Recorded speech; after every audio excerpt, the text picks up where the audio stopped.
This was the equation that changed everything. E is mc2. Then, in 1905, came the explosion. Persecuted.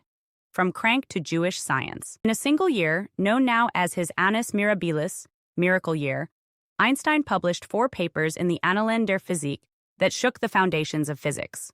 One paper demonstrated the existence of atoms. Another explained the photoelectric effect, introducing the quantum. Another clarified Brownian motion. And the last, the boldest, presented the special theory of relativity. This was the equation that changed everything. E is mc2, mass and energy as equivalents. Time and space as relative, not absolute. Newton's centuries-old laws, thought to be the bedrock of reality, were suddenly incomplete. At first, many dismissed him. A patent clerk daring to overturn Newton, an amateur meddling with the sacred. Some called him a crank. Others simply ignored his work. For years, relativity was not widely accepted. Even his colleagues mocked his eccentricity and independence. But ridicule shifted to open persecution when politics entered the picture. Einstein was Jewish, and in early 20th century Germany, anti-Semitism ran deep. By the 1920s, as his fame grew, so did the backlash. Right-wing nationalists denounced relativity as Jewish science. Posters and pamphlets ridiculed him. Some extremists called for his death. By the time Hitler rose to power in 1933, Einstein knew he could not remain in Germany. He fled to the United States, never to return. Here, the persecuted stage of genius revealed itself fully.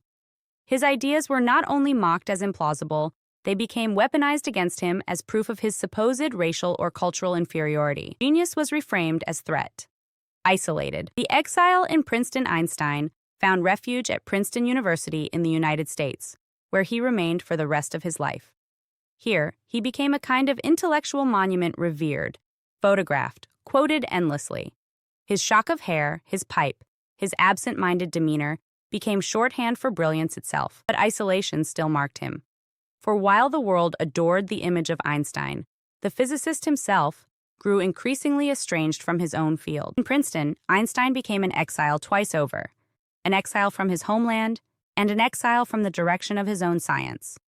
His colleagues pressed forward into quantum theory, while he remained a solitary figure, insisting that something deeper, more orderly, must exist. Isolation, then, was not just geographical, but intellectual. Genius often ends here. The giant who once reshaped the world finds himself alone, out of step with the mainstream.